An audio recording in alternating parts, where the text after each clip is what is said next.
Tell us about the threats to scientists and the stifling of research on the health impacts of glyphosate and GMOs.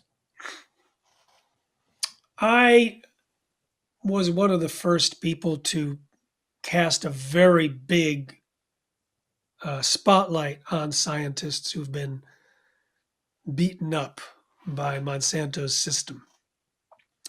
And the first chapter of my book, Seeds of Deception, is about Dr. Arpad Pusztai. And it's a fun read, and it's tragic. He was the world's leading scientist in his field. He worked at a top nutritional research lab in Scotland, the Rowan Institute in Aberdeen. He received a grant from the UK government, over 27 competitors, to come up with a protocol for how to test for GMO safety. And he took potatoes that were genetically engineered to produce an insecticide, and he ran the potatoes through the protocols that he had created and found that the rats that he fed them to had dramatic damage. They had potentially precancerous cell growth in their digestive tract, smaller brains, livers, and testicles, partial atrophy of the liver, damaged immune system in just 10 days. And he went public with his concerns. He was invited to speak on a TV show, and with permission from his director, he was quoted for 2.5 minutes. All hell broke loose in Europe where it was played. It was huge controversy. Over 700 articles were written about GMO safety within the UK alone. But he was quickly fired from his job after 35 years, silenced with threats of a lawsuit. They withdrew the data. His house was burglarized and all of his papers were stolen. They came up with an anti-Arpad Pusztai campaign claiming he had made mistakes in his research, which was not true. He ended up having a heart attack. His friends wouldn't, he had to finish his contract at the Rowan Institute, but he couldn't do anything. So he would go out to eat in the cafeteria. No one would sit with him. So he'd just eat with his wife in his office. It was absolute terrible 7 months, but eventually he was invited to speak before Parliament, got his data back. His information is published, and it shows that the process of genetic engineering generically was responsible for those dangers, the same process used to create all the GMOs, or most of them. And his treatment became a poster child, basically saying, if you dare to speak out about GMOs, even in your own research, this is the way you'll be treated. So many scientists have told me that hundreds of other scientists refuse to do work on GMOs or their associated chemicals because they don't want to be treated this way. And I have examples over and over again of scientists who have been threatened, forced out, lost tenure, lost research grants, have had petitions of other scientists aimed at them, largely based on misinformation, lies, disinformation that circulated that damaged their reputation. And so it becomes a standard knee-jerk reaction. And this was described even in Nature, the journal Nature, as a standard knee-jerk reaction of the industry to attack scientists, even personally.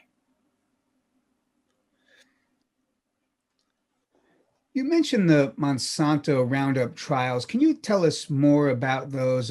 What's the current status and more about the rulings so far? Well, to give you a background, Bayer purchased Monsanto, the Bayer aspirin company, and the Monsanto executives said, oh, there's no problem with these non-Hodgkin's lymphoma plaintiffs. We'll set aside $260 million, and that should cover it. The first trial, the jury awarded Lee Johnson $295 million. And then there was a third trial where the punitive damages alone were $2 billion. Now, the judges reduced them, but it demonstrated that Monsanto was losing the trials. Juries were furious. Real science was presented. There were even scientists in the jury. And Monsanto knew they were in trouble. So they've offered a settlement of $11, $12 billion for about 125,000 plaintiffs. And they have to negotiate them with certain law firms who represent a bunch, and some have accepted and some haven't. But the pushback on Bayer has been huge by the shareholders and certainly the stock price, which dropped by close to 50%. So they paid 63 billion for Monsanto and lost nearly that much again in their stock valuation.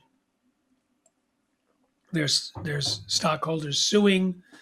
The chairman had to step down, and the lawsuits brought out to the world, because they had high coverage, the dangers of Roundup. So many countries, many school systems, parks and recreation, garden centers are eliminating Roundup from either using it or selling it.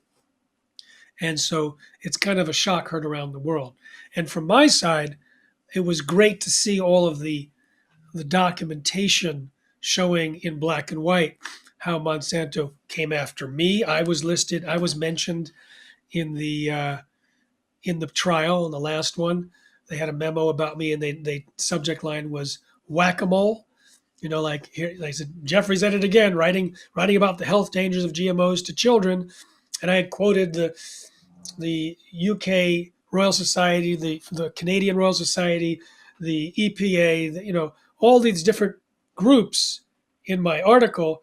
And it was pointed out by Brent Wisner, the lead attorney, who also mentioned it during the closing arguments, that instead of looking at evidence that children might be harmed, they just set their pseudoscientists to attack me rather than treat it seriously. So these were things that got the jury quite upset and also verified what we've been knowing for a long time. But it was really fun seeing it in black and white.